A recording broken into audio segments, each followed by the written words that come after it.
เข้าเป็นสมาชิกของสหภาพยุโรปให้ได้ภายในปี 2030 แต่ว่ามันไม่ใช่เรื่องง่ายเพราะว่าจะต้องมีการเจอกับทั้งเรื่องของอุปสรรคต่างๆรวมไปถึงกฎหมายต่อการเป็นสมาชิกด้วยนะคะล่าสุดนี้ค่ะสหภาพยุโรปได้มีการเปิดตัวการเจรจาระหว่างยูเครนและก็มอลโดวานะคะในการที่จะเข้าเป็นสมาชิกของสหภาพยุโรปทางด้านของผู้นำของยูเครนนายกรัฐมนตรีเดนิช ชไมฮาวเนี่ยบอกว่านี่คือจุดเริ่มต้นใหม่เลยของยูเครนและก็ความสัมพันธ์ระหว่างยูเครนกับสหภาพยุโรปนั้นหมายความว่าหลังจากนี้ถ้าเกิดว่ายูเครนเนี่ยเป็นสมาชิกของสหภาพยุโรปก็จะเป็นเส้นทางการสู่การรวมตัวของยุโรปและก็เป็นก้าวสำคัญในการสร้างชัยชนะขณะที่โอลิเวอร์ วาเฮลีกรรมาธิการยุโรปด้านพื้นที่เนี่ยบอกว่ายูเครนเองมีการปฏิบัติตามขั้นตอนทั้งเรื่องของการเปิดการเจรจาความคืบหน้าในการปฏิรูปนะคะแต่ว่าทั้งหมดเนี่ยคงจะต้องใช้เวลาในการดำเนินการเพราะว่านี่เพิ่งเป็นการเริ่มต้นกระบวนการในเจรจาเท่านั้นหลังจากนี้ไปเนี่ยต้องไปดูเรื่องของการคัดกรองกฎหมายต่างๆหรือว่าการปฏิบัติตามมาตรฐานของสหภาพยุโรปรวมไปถึงสหภาพยุโรปเองนั้นต้องมีการกำหนดเงื่อนไขการเจรจาตั้งแต่ภาษีไปจนถึงนโยบายสิ่งแวดล้อมนักวิเคราะห์หลายคนมองแบบนี้นะคะว่าสิ่งสำคัญคือการที่สหภาพยุโรปเนี่ยจะรวมยูเครนแล้วก็มอลโดวาเข้าไปได้เนี่ยมันต้องมีการยกเครื่องของกฎเกณฑ์ของสหภาพยุโรปให้ได้ก่อนแล้วมันถึงสามารถที่จะดำเนินการต่อไปได้ค่ะฝั่งของทรัมป์เองนะคะก็มองแล้วค่ะว่าในอนาคตข้างหน้าอาจจะตัดความช่วยเหลือทางทหารกับยูเครนนะคะเพราะว่ามีรายงานมาค่ะว่าที่ปรึกษา2 คนได้นำเสนอแผนยุติสงครามยูเครนนะคะต่อโดนัลด์ทรัมป์ค่ะหากว่าเขาชนะการเลือกตั้งและได้กลับมาเป็นประธานาธิบดีสหรัฐอีกรอบหนึ่งนะคะแผนดังกล่าวนี้กำหนดว่ายูเครนจะได้รับอาวุธเพิ่มจากสหรัฐก็ต่อเมื่อยอมเข้าสู่กระบวนการเจรจาสันติภาพกับรัสเซียเท่านั้นค่ะ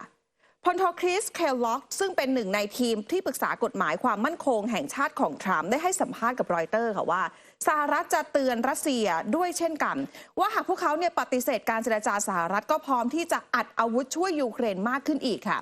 แผนซึ่งมีการร่างโดย2 ท่านก็คือเคลล็อกและก็เฟรชฟิสนะคะซึ่งต่างก็เคยเป็นประธานคณะเจ้าหน้าที่บริหารสภาความมั่นคงแห่งชาติสมัยที่รัฐบาลทรัมป์เมื่อช่วงปี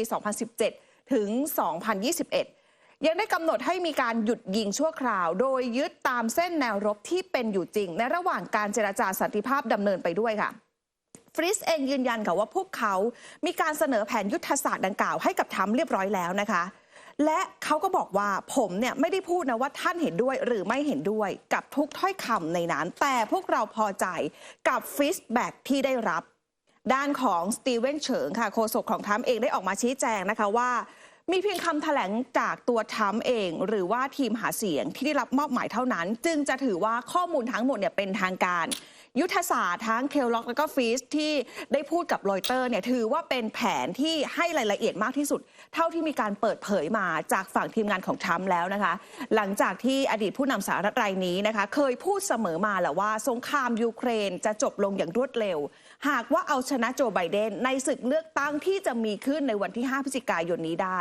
แต่อย่างไรก็ตามหากว่าทำตามแผนนี้ที่ว่าจริงๆเท่ากับว่าสหรัฐกำลังจะพลิกจุดยืนในสงครามยูเครนและต้องเผชิญแรงต่อต้านไม่น้อยเลยกับบรรดาทั้งพันธมิตรยุโรปหรือแม้กระทั่งคนในพรรครีพับลิกันกันเองเนี่ยแหละค่ะ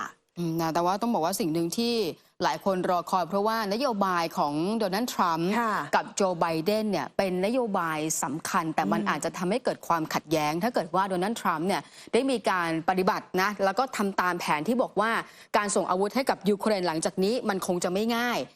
จะส่งอาวุธให้กับยูเครนได้นะก็ต่อเมื่อมีการเจรจาสันติภาพกับทางการของรัสเซียขณะที่ทางฝั่งของยุโรปเองสหภาพยุโรปเองเนี่ยมีการผลักดันแล้วก็เรียกร้องให้สหรัฐอเมริกาเป็นผู้นำในการส่งอาวุธให้กับยูเครนด้วยนะคะเดี๋ยววันพรุ่งนี้คือ 27 มิถุนายน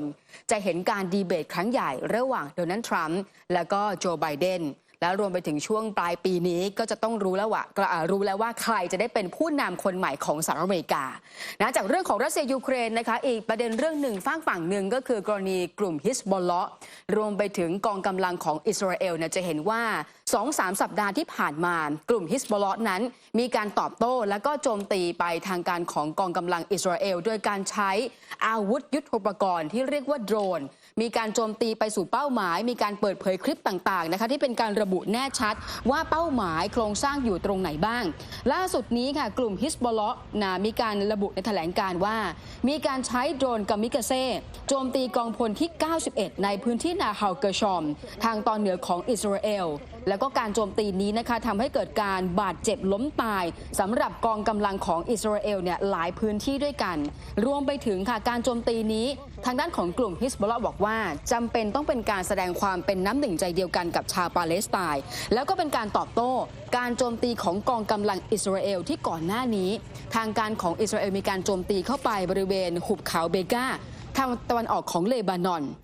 นอกจากนี้นะคะยังมีการรายงานเพิ่มเติมว่าเครื่องบินรบของกลุ่มฮิสบอลเลาะห์มีการยิงปืนใหญ่แล้วก็จรวดไปที่ด่านบายัดบริกาบริกัชริชามีการโจมตีเป้าหมายที่ถูกกำหนดเอาไว้อย่างแม่นยำแล้วบอกเลยว่าสิ่งที่เกิดขึ้นนี้เป็นการประสบความสำเร็จในการโจมตีเป้าหมายที่ด่านหน้าของกลุ่มฮิสบอลเลาะห์ค่ะอิสราเอลถล่มบ้านในกาซานะคะแล้วก็มีรายงานค่ะว่าการถล่มครั้งนี้ได้ฆ่าชีวิตพี่สาวของอิสมาอิล ฮานิเช่ค่ะหัวหน้าฝ่ายการเมืองของฮามาสด้วยและญาติพี่น้องรวม10 ศพด้วยกันค่ะมามุดบาซันโฆษกสำนักงานป้องกันพลเรือนในกาซาเปิดเผยค่ะว่ากองทัพอิสราเอลได้โจมตีบ้านครอบครัวหนึ่งในค่ายผู้อพยพอันชาตีทางตะวันตกของกาซาซิตี้นะคะช่วงเช้าวันอังคารที่ 25 มิถุนายนเป็นเหตุให้มีผู้เสียชีวิต 10 รายบาดเจ็บอีกหลายคนค่ะรวมไปถึงซาฮานิเยสพี่สาวของนายอิสมาอิล ฮานิเยผู้นำฝ่ายการเมืองของฮามาสที่ประจำอยู่ที่กาตาร์ค่ะผู้เห็นเหตุการณ์เล่าให้ฟังนะคะว่าเครื่องบินอิสราเอลหนึ่งไปอยู่ในประเทศแถบอ่าวเปอร์เซียค่ะเขาสูญเสียลูกชาย3 คนหลาน 4 คนจากอิสราเอลโจมตีขณะที่กำลังเดินทางโดยรถยนต์ในค่ายผู้ลี้ภัยอันชาตีกองทัพอิสราเอลกล่าวหาว่าพวกเขาดำเนินการกิจกรรมก่อการร้ายฮานิเยยังบอกตอนนั้นนะคะว่าเขาสูญเสียญาติไปแล้ว60 คนในสงครามกาซาครั้งนี้โดยกลุ่มฮามาสออกแถลงการระบุการโจมตีหลายจุดรวมไปถึงบ้านญาติพี่น้องของฮานิเยในค่ายผู้ลี้ภัยอันชาตีค่ะตอกย้ำเจตนาว่าอิสราเอลได้พุ่งเป้าพลเรือนในการโจมตีนองเลือดอีกวันในกาซาเหมือนเข้มข้นดำเนินมา8 เดือนใกล้จะยุติแต่สงครามยังไม่จบจนกว่าจะทำลายฮามาสและพาตัวประกันกลับบ้านและอิสราเอลจะส่งทหารเข้าไปประจำการบนชายแดนทางเหนือเพื่อป้องกันตัวเองท่ามกลางกระแสคาดการณ์ค่ะว่าสงครามในครั้งนี้เป็นสงครามเต็มรูปแบบกับฮิสบอลเลาะห์จะระเบิดขึ้นในไม่ช้ามาร่วมสนับสนุนท็อปนิวส์นำเสนอความจริงได้แล้ววันนี้เพียงกดปุ่ม Super Thanks แล้วเลือกจำนวนเงินตามที่ต้องการได้เลยครับขอบคุณครับ